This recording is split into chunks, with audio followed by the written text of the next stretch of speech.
where does that man, where does that character, where does that culture that makes Coach Kenny Blakeney, where does it come from? Bro, I think it starts at home, right? I have a very loving, God-fearing mom that, she's the type of old school mom that if I got out of line growing up, she'd punch me in my face. So that's the kind of household I grew up in.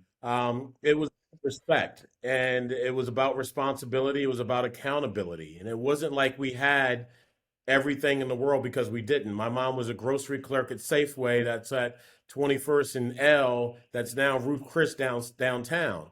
So it was just a level of respect that she demanded in the house. And I honestly, Chad, it was, the neighborhood I grew up in. I heard Darrell talking about he grew up uptown. I grew up uptown as well. I grew up during the crack epidemic.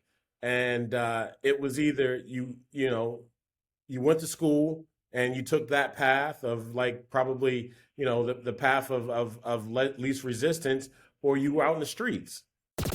Live from the streets of Washington, D.C., on the corner where sports and culture meets hip-hop. Sharing stories of the DMV and spitting fire for the whole damn country.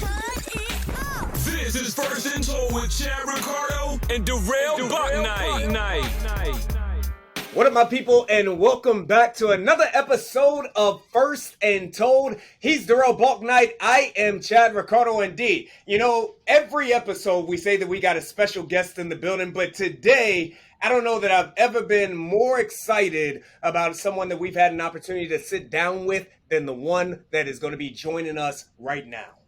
Look, I mean, we elevate the show every week, and this is one we've been anticipating for several weeks, and I'm excited to have him coming off an amazing season this year at Howard University. And look, Coach Kenny Blakeney is DMV through and through.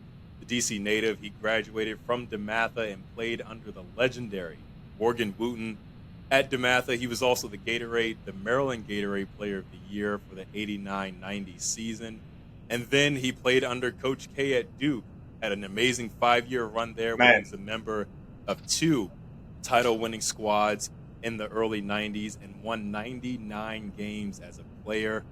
He was named head coach at Howard University in 2019, and as you may or may not know, but you should know, he led the Bison to its first NCAA tournament appearance in 31 years. Coach Blakeney, pleasure to have you, man. Thank you for joining us. Thank you guys so much for having me. I'm excited. This is big time. Man, look, Coach, I think that was the longest that it's taken for Darrell to read an intro in all of our guests, bro. Like that's dope. Well, I appreciate, Darrell. I was joking off air about how he is a Gonzaga grad and I'm a DeMatha grad. So for a Gonzaga guy to say such nice things, and I really appreciate it, is I guess that's that. When I went there, it was WMAC. We go break out. We bring out the purple Eagle gear. There we go.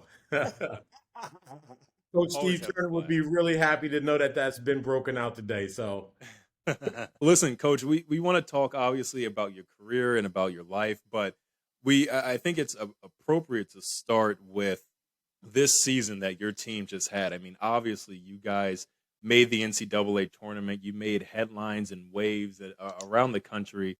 Went 16-12 last year. Went 9-5 in the tournament before. And then this season, despite a 7-9 start to the year, you made the tournament. Went 22-13, 11-13 11-3 in the conference. And you said back in December that you knew you had the talent, you knew you had the tools to do this all along. What made this year's squad so special? Not only to the DMV, but to everybody, every college basketball fan nationwide. Well, thank you first for, allowing me to discuss. I think one of the big things is that we had great young men on our team. There's a baseball coach that's at Vanderbilt that I'm a huge fan of, and reasons being is because he took over a Vanderbilt University baseball team that reminds me a lot of me taking over Howard. And he's been able to take that team from basically scratch to winning national championships. And I asked if I could Zoom with him, and 2 things that he told me. one thing was really important that stuck out that I want to share with you. And he said to have great teams, you got to have great young men. And I really feel that, the type of guys that we had on our team this year really allowed us to be able to do the things, I think, on the court, but in a way where you're under stress, right? And you are in that battle against another team. What are those things that you've done off the court, like Black Maternal Health, working with a sports psychologist with Dr. Joe Carr, doing all the things that we do as a program to, I think, help build young men and mold young men.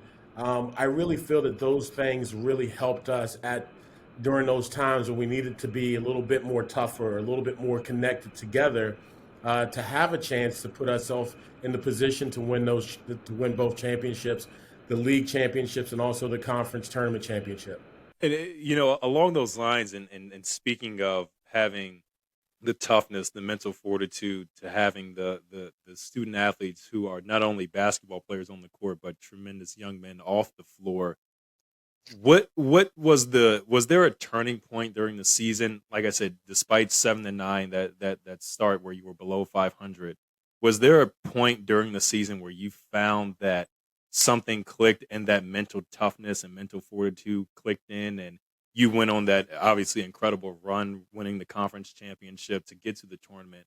Was there a certain point in the season where you felt it click as a coach? Yeah, I think there was a period with, and I can't give you specific dates, but right before we played Austin P, and we had to go into the Austin P game, and three of our young men, three of our better players, they were not with us for a period of time over a 3-game period. And I think that really connected our guys in a way that they had to find a bond with one another that was so strong because we were down 3 guys. And then as those 3 guys came back, I think it was the Harvard game, might have been the first game that we had all those guys back. They practiced, and we were really connected. And you might hear me talk about like connective and a little bit of the chemistry that we had, because I thought that was so important in our success, along with the things that we were able to do off the court. Coach, I look at the success that you all had this year, and when I look at the Howard University success, your success as a man, my success, Darrell's success never starts where it shows up, right? So this success this year didn't start this year. It started previously when you were building this program. I look back to your second year, and that's the year in which your program was ransacked by COVID. That's also the year in which you had a lot of expectations. You had McCord Maker coming in. I don't know if McCord could play. I never saw him play, but he did bring with him a ton of expectations and whatnot as well. How challenging was it for you on an individual level for your second year with all of these expectations, for something beyond your power to kind of take your legs from under? Yeah, I mean, Chad, I think for that, it was like going through my first year, it was so challenging. I knew what we needed to do, but I think the expectations of me being a local guy, playing at DeMatha, playing for the legendary Morgan Wooten, playing at Duke, playing for the legendary Coach K, there were some expectations on me that were probably unrealistic. When you look at the history of the Howard program over the last 30 years before I got the job, it has averaged a ranking of 355th out of about 362 universities. So it was one of those things where I had to kind of break the program down to scratches or to scraps and then build it back up. And the first year we had to play walk-ons, and we had to play guys that was just buy in to kind of like my philosophy, my vision, and how I thought that the program should look, feel, smell, and taste at that time, because we had a lot of guys that did not want to do that. So I don't want to say we had to tank the first year, but it was like we had to kind of blow it up. That's And right. then in the second year, we had so many new faces that, trying to get our guys to a point where we were all connected and all on the same page. We had guys that were, you know, as a McCord Maker, a 5-star kid. We had No Gel Eastern, who was a big time player that transferred from Purdue. We brought in some other transfers. And I think not having the stability of knowing that you're going to practice every day from 3 o'clock to 5 o'clock, not knowing that you're going to have a game that week or whatever those things may be because of COVID was really keeping things inconsistent for us, took a toll for us early. But when we had a chance to practice, we had a chance to connect. Our last game before we had to shut down the season was against Hampton. And I really Yeah. felt like we were turning the corner there as a group. And we were doing that without McCord Maker, who was scheduled to come and be a part of our team maybe the next week or so. Wow. So we never could get the traction that we needed from our second year to kind of, maybe be a year earlier, and the results that everybody wanted to see and everybody probably expected from our program.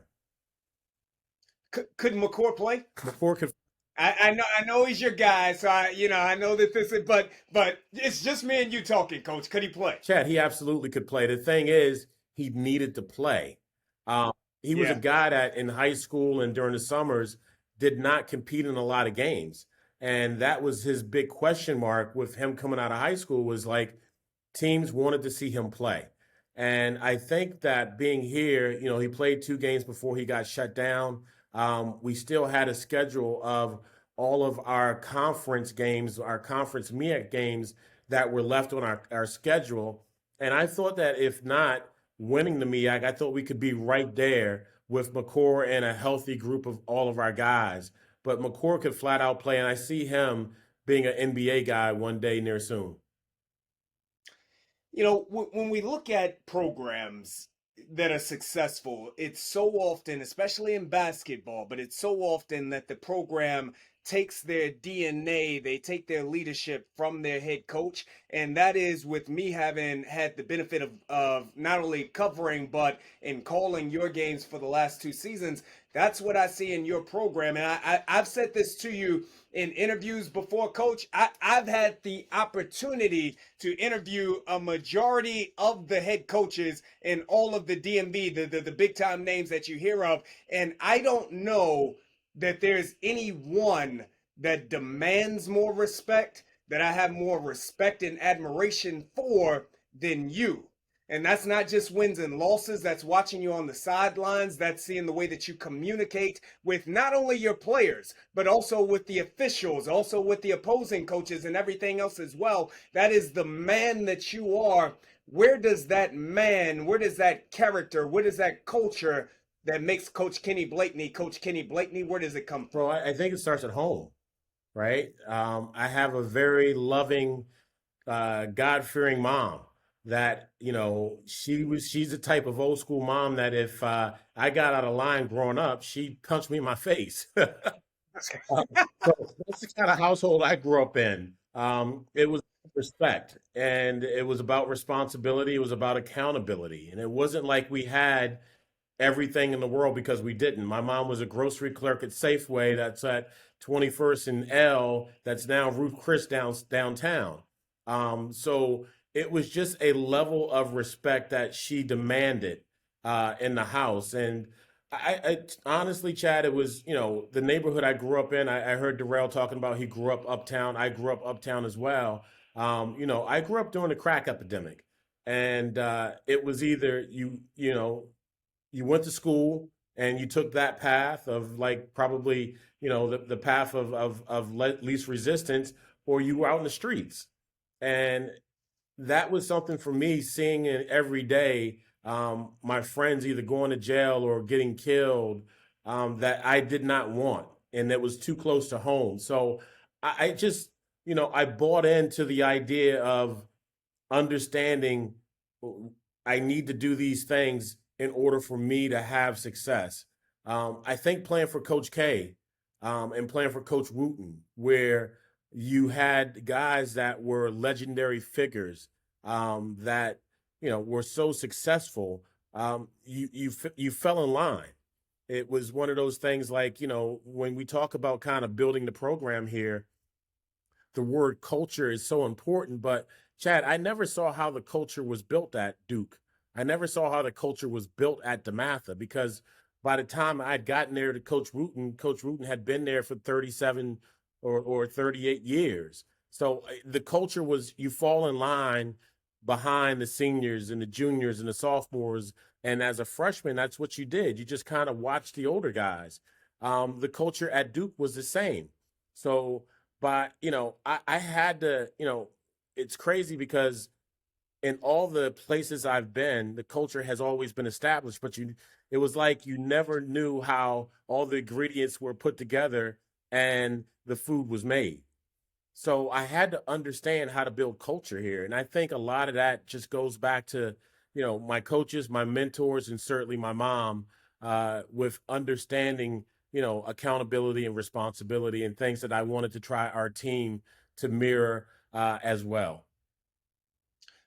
Real quick, Darrell, Coach, I thought that inner city DC, I thought that Mike Krzyzewski didn't recruit student athletes such as yourself. I had a Mike Bray, who was an assistant coach at Duke, but before he was an assistant coach, he was an assistant coach at DeMatha for Coach Wooten. So me growing up on 4th Missouri, my neighborhood where my mom still lives, my brother and sister are in that community as well. Mike knew my background. He knew my history. He got to know my family real well. And when he left to go to Duke, he said, "Hey, I'm going to come back and I'm going to get you." And I always remembered those words because I didn't know. I'm a first generation college kid. My sister, who's 6 years older than me, she and I graduated college at the same time. So we're all Wow. first generation kids in terms of graduating. My mom and dad moved from South Carolina, where basically they grew up picking cotton. And, Yeah. so I come from one of those families, man, where it hasn't been Wow. given to us. So everything that has come to me or to our family, we've had to work our ass off and earn. Wow. Yeah, fourth in Missouri. That's actually wasn't too far from me, Coach. I grew up right on Third and Longfellow, so right around there. Chad doesn't know where that is, which is fine, but we'll keep that connection. Absolutely. That's And our that's first a and bonus. Kennedy family, and fifth and Kennedy, and seventh and Kennedy. Fifth and Kennedy. Yeah, there we go. I do want to stick to talking about Northwest DC because I did see a while ago that I believe you grew up maybe a mile from where John Thompson Yeah. lived. And your mother, you used to convince your mother to just drive by his house just so you could get a glance at his house where he lived. We know that you grew up in DC in the 80s and how tough it was, but also the fact that John Thompson was such a prominent and important figure for all of basketball, but in particular Black males in and around the DMV throughout the country, but specifically the DMV. How did his influence being in DC during that time, seeing how prominent Georgetown was, the players they had, the guys he recruited, how did his influence have a direct impact on you? And how has it really come full circle for you coming back to DC and having that same impact on many of those Black guys, those Black players who are in the city who want to play for you and maybe you want to recruit them? What is that like and what was his It's influence? a little surreal once you say that. I've never really thought about that. But to hear you articulate that, it's no, it was he was bigger than life for me. Like I grew up probably, like you said, a mile away from where he was, and I used to bump into him randomly as a little kid with my family, with my mom, on special days when she would buy us McDonald's, and I would see him at the Georgia Avenue McDonald's right across the street from 4D, because that was like our Wow. neighborhood McDonald's, and it was such a big thrill for me just to see him. His son Ronnie and his other son John played for number 6 Boys and Girls Club. I played for number 8, so we'd play him twice a year. And if he had available time on his calendar, he would come to a game, and just to catch a glimpse of him, whoa! I mean, for me, I was like, wow, that's the guy. I had Georgetown paraphernalia all over my room, like all over my room. I was the biggest Georgetown fan, and to you're right. I would tell my mom drive by his house. We would be coming home that way, and I'd be like, make a left turn on Blagden, and then I knew exactly where he lived, the street, and the whole bit. And to watch the I think the impact that he had as a black man, not only on our game but also on our culture, on our society, um, socially, with his social justice stands. Standing up for one. Probably I don't know if you guys are old enough to remember when he was at Georgetown. Most of the country thought that Georgetown was an HBCU because they were all Yeah. black team. So taking a stand at Georgetown and bringing in and educating at that time 15 scholarship black young men to allow them to have a chance to get one of the finer educations in the country, to be on that stage and to display his strength and his boldness while winning at a high level, but fighting and supporting black rights, black social initiatives, Prop 48 to opportunities for blacks, whatever those causes were. The guy was just, he was a bear in everything he did. And he was our Olympic coach. There's so much that he accomplished. The first African American to win a national championship. Like, his list of accomplishments goes on and on and on, man. And just to know that he was part of the fibers of our community meant so much to me. Wow. And he was right there. He was right around the corner from you, which is just as special and just as Yeah, important. but the thing is like, I know if he was here and still alive, he'd be like, you still didn't come to Georgetown. Look, that's what I was thinking, Coach. All of that, and you still went to Yeah. Duke. You left him. Well, as important, and you just alluded to Georgetown and how important, or how prominent a Georgetown education is. How he led so many players, black players, to Georgetown educations. You can say the same thing about Howard University and its history. The figures that have come out of Howard University, obviously with Vice President Harris, and we saw the clip of her visiting your team in the locker room after your game against Kansas in the first round of the tournament this year. Thurgood Marshall, so many different figures throughout history. What does it mean to not only be a coach at Howard, but to also be a coach at a school that's rigorous academically, that challenges its students, that's historic in so many ways? What does it mean to be a coach there at that specific school? How much weight does it hold for you personally? It's special, man. It's one of those things where a kid that grew up in the neighborhood when I grew up, in the time that I grew up, and our neighborhood isn't bad. It was just people were just doing things that were out of pocket, right? And kind of being products of their environment. But to say that I teach, I work, I mentor young men and women at one of the most incredible universities in the world. I always say that Howard is part of the 1% of the greatest universities in the world, because it truly it's a dream that wow, I never thought that I would be doing something like this. I worked at Harvard, I worked at Columbia, I went to Duke. And when you kind of think about, the places and the path that I've kind of traveled before, there's a common thread that I see with, Harvard and Duke and Columbia, but also with Howard. You have young men and women here that are striving to be great. And that part right there is so inspiring that, you named Vice President Harris. We had the honor to be with her on stage 2 days ago when she came and spoke here on campus about reproductive freedom. And having an opportunity this year, I think in the last 10 months, we've been with her 5 different occasions. Um, Wow. to have a chance to, say that Thurgood Marshall, the first Black Supreme Court justice, is an alum. David Dinkins, the first Black mayor of New York. Governor Wilder, the first Black governor of Virginia. Mary Ann Shadd Cary, the first Black woman to ever vote in a major election.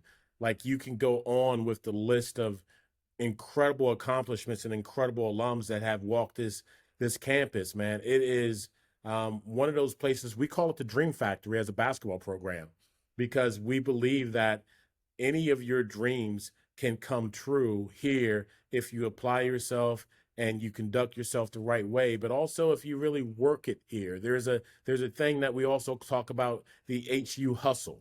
Like, people here understand that while they're here, let me take advantage of the alums. Let me take advantage of Washington, D.C. Let me take advantage of the other students that are on campus, because they're some of the most influential movers and shakers that we have here in the country. And the last thing I would say about that is, what would our world be without Howard? Right. Yeah. That's true. Yeah. Yeah. Howard and at the high school level, Dunbar, and the association that those two schools had with each other, especially going back to the day. I think that a lot of people aren't hip to that. So that's actually an excellent question. No doubt about it. It's a special place. We have a manager from Denver, Colorado area, and his name is Naeem Briggs. Naeem chose Howard over Harvard. Wow. That's strong. Yeah, it is. It is. It is.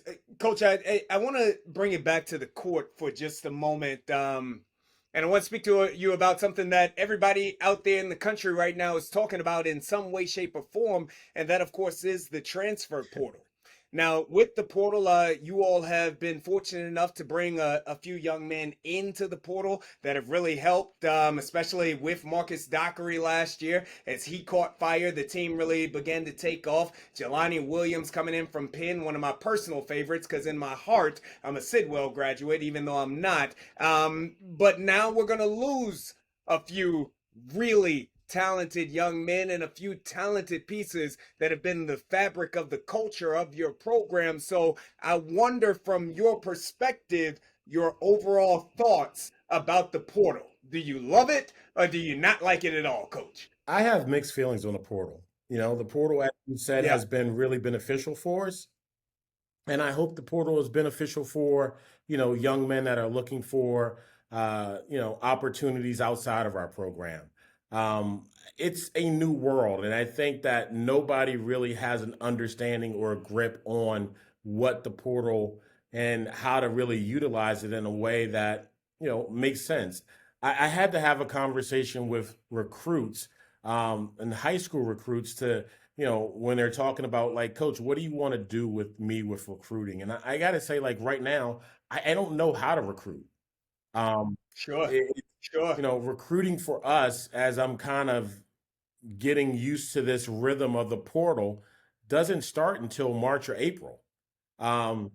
Because now, like, when you talk about summer recruiting, I don't even know if it's worth going out to recruit, high school kids, because you bring a high school kid in, and it seems like now high school kids are using your situation a little bit as a community college, as a junior college. Well, I'll stay there for several years and gain some experience, gain some resume experience, and then I can leave after that to go to a place that may or may not be, better for them. So I don't know. I'm still trying to get a grips of it. I just think that it's a different world. It's a different rhythm. And I think only time will tell what the results of the portal will be.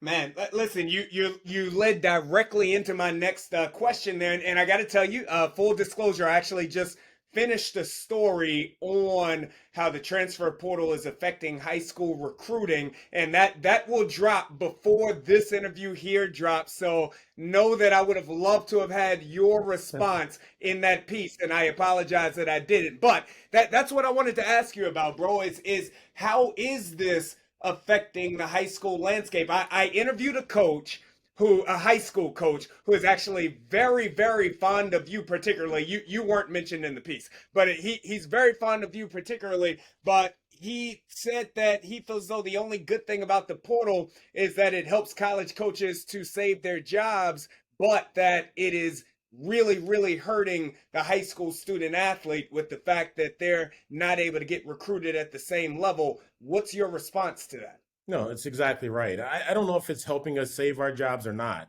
quite honestly, because when you're the old way of recruiting is like you recruit a young man for 2 or 3 years. You get to know Yeah, the mom, the dad, the grandma, the grandpa, the aunts, the uncles, the brothers, the sisters, the pastor, the principal, the guidance counselors, the teachers. There are so many different layers of people that you had a chance to meet to kind of vet this young man during the period that you're recruiting him that you don't have now with the portal. The portal is a little bit of a shotgun wedding. And when sure. you're recruiting a young man, are you meeting who that young man truly is, or are you meeting his representative? And you Sure. don't know. Sure. So it's a little, it's a little bit of a crapshoot, unless you have some relationships either with that young man or around that young man to kind of vet it in a way that you should feel comfortable about bringing that person to your team. In terms of the high school part of it, I feel bad for high school kids. We have 3 young men in the portal right now, and at our level, are we are those high school kids that are out there that are available good enough for them to Right. step into the role that we may need them to play without having any experience? It's a little bit of a I don't want to say it's a gamble, but it's a little bit of a gamble. With some of the Right. college kids in the portal, they have a resume, they have film against college level kids. They've been acclimated, hopefully, to college for a year. The rhythm of college life isn't new to them. So you can kind of answer potentially a lot of those questions with taking a kid that has already been in college for a year or two, versus a kid coming out of high school that has to get adjusted to all those things that I just spoke about. So it's a way to just look at it differently. But like I said, for me, taking high school kids, you take them, you mold them, you develop them. Will they stay for 4 years? And that's Yeah. ultimately what you would want to have that kind of continuity in your program for that to happen. For someone like you though, coach, whom character and whom culture and whom the individual for your team matters so much, does this make it that much more challenging for you? Because again, you care about more than just wins and losses. You are looking for the right program, not just the right team. It makes it very difficult, quite honestly, because you want stability, right? You want some stability and you want sustainability. Um, if you have some sustainability, then like there's continuity there, right? I like we go 22 wins this year, which is the second most wins in Howard's Division I history.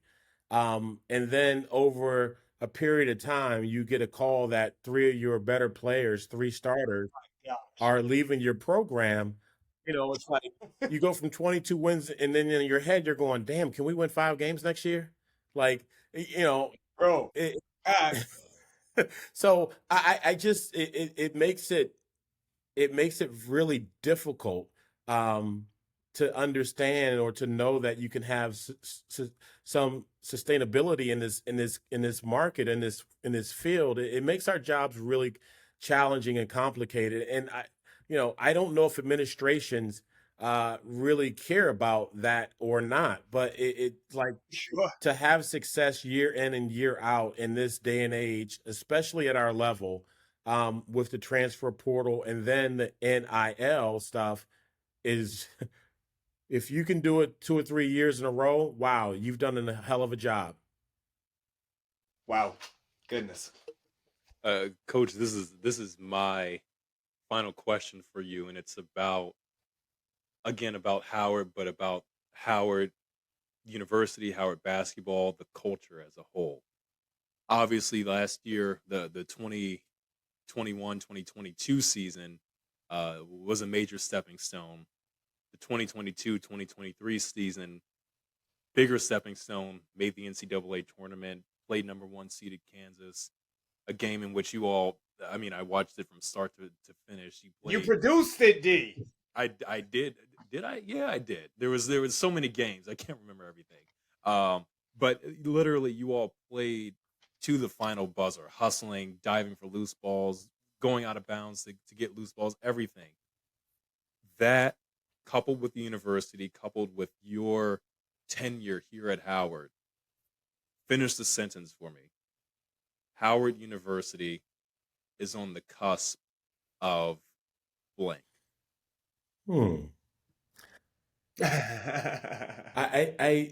I think if all things are equal, that we can get to a Final Four here. Wow. That's the goal. Wow. Yeah. That's the goal. Come on, coach. You gotta make that plain. That's what the church folks say. Pastor, make it plain. Tell me more about that. Well, I just think that we are the one HBCU that resonates with everybody throughout the world. And, you talked about earlier the transfer portal, how it's been beneficial for us. I think as we continue to build the program, we get our infrastructure developed here with practice gyms, offices, locker rooms. We continue to kind of change some things aesthetically with our gym and our facilities. That when young men, especially for me, I want guys that are serious. And you kind of have talked about the character thing. That's so important to me, because with character, with guys that are serious, you have an opportunity to cut out a lot of the distractions and can focus on just coaching your team. So I want young men from Stanford that maybe didn't work out there or looking for a newer opportunity, a fresh start. I want young men from Northwestern, from Vanderbilt, from Duke, from UCLA, from Georgetown, guys that have looked at themselves as student athletes, but the student part comes first. And I think if we're able to get those kind of young men that continue to take a look at our program and we're doing the things on our end that, we can have a chance to, if you can get to the Sweet 16, you can get to the Final Four. Listen, coach, the thing about you saying that, right? And I know that when we play this back, some people will say, man, did an HBCU head coach just say he wanted to go to the Final Four? I'm going to say this. Prior to those three young men hitting the portal, the week before, when it became common knowledge that a young man, and I don't know the tampering, so I'm not saying no names, but when it came to knowledge that a young man that graduated from your high school was hitting the portal, I said to myself, of all of the places that young man could transfer to, if he came to Howard with what was already in place there, the team would likely go undefeated through the regular season, would win the MEAC, and even if they didn't, would have an at-large bid and have had a chance to compete for that national championship just with that piece in addition to what it was that you had already built from the ground. I agree. It's so fragile that, there's a piece here, a piece there, a little bit of luck. Maybe you're playing a team in the tournament in the first round that has an injury. It is like, if you watch it this year, you got Florida Atlantic and you got San Diego State, two mid-majors in the Final Four. You look at George Mason's run. You look at Butler's run, and Butler wasn't in the Big East when they made their run. They were in the Horizon League. You look at Loyola Chicago. Like, it is totally doable, and I think it can be done here because of what our alums have done in this world, but also what this brand means to so many different people. Man, All right, Coach. We'll get you out of here on this, brother. We have talked about, of course, you being a native of Washington D.C. So is Darrell. That's okay. I'm from the 757, bro. I went to Allen Iverson's high school. That's my claim to fame. But anyway, you are a native of Washington D.C. Obviously, Howard University is the mecca. It represents everything that's right, not only in Washington D.C., but really in terms of Black culture and community as well. And then we look at a lot of the things that are going on in Washington, D.C. today with our youth, our Black males in particular. The crime is skyrocketing. We got carjackings and violence going down each and every day. What would your message as an alum of Howard, an alum of Washington, D.C., what would your message, what is your team's message to these young men who are out here who are looking for direction and looking for a way? Well, I think it goes back to, like, when I grew up, we had outlets for our young men and women in the city. We had the Police Boys and Girls Club. That was an incredible outlet for so many young men and women growing up in the Washington, D.C. area. We had the D.C. Parks and Recreation Centers that, I don't know how many of those parks and recreation centers are even open anymore, but there were so many Wow. in our communities. We had patrol officers in terms of the police officers that were neighborhood guys that everybody knew from, the barbershop to, whatever school they might have gone to, just that they were the guys that you didn't fear them like you may fear police today. It was more Sure. of a community oriented city. And I think that not having opportunities for a lot of our young men, especially in the city, has really taken a huge step with all of the things that go on with our crime, um, maybe our decline in certain areas of academics and education. It's as much as I would love to say that I had all the answers. The only thing I can really say is that the things that were provided for me as a kid that helped me stay on the course of being a straight and narrow course aren't being provided for the young men and women of today. So I wish that we could have those kind of social programs that could give kids outlets. With those social programs, become mentors and mentorships to young men and women in our communities. I think that not having community based police officers, like the neighborhood I live in, I don't know any of those police officers. The neighborhood I grew Yeah, up in, I man. don't know any of those police officers. Growing up, I knew the majority of them. So there was always that relationship where if somebody saw you, doing something or being in a place that you shouldn't have been, hey, go home, man. Get your butt out of here. You don't Sure. belong around here. So it was those kind of people that I think helped nurture our community. They talk about it takes a village to help people grow. We don't have that village anymore. That's right. That's right. That's right. I don't want for anybody to get upset with us here, but one of the arguments that I made at the time and that I've still made for the last 2 years, I might not have grown up in Washington, D.C., but I've given a ton back to the kids of Washington, D.C. through the work that I do.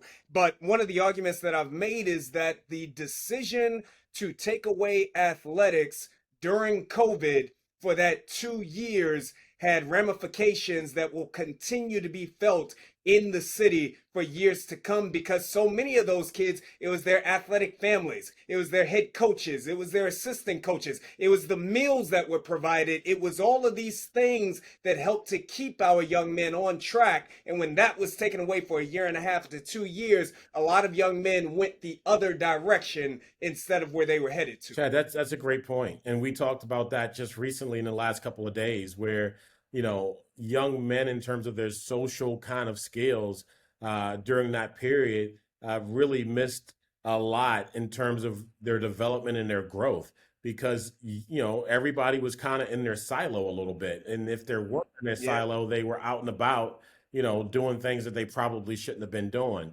And that was a crucial period. I see it with my 6-year-old daughter, and with her growth and development, how we had to try to, make a community for her with other kids and and try to give her all the different outlets that she needed to socially continue to develop and grow. But we saw it with our guys. We saw it with our team a little bit. And, we had to start working with a sports psychologist because of that particular reason. It's amazing, man. Hey, Coach, I feel like I could personally, Darrell, we could carry this interview on for 2 hours, but I know that you got really important things to do. You got to get on the phone. That transfer portal is open right now, Coach. I'm in the war room right now, man, looking at the big board. That's what's up. That's what's up. That's what's up. Coach, thank you so very much for joining us, brother. I really, really appreciate it. Absolutely, and best of luck doing the Capital Classic game, man. I'll be tuned in. My brother, I appreciate Darrell, thank you so much. Thank you, Coach. Appreciate you. Good Have a great day. Ricardo Report, bro.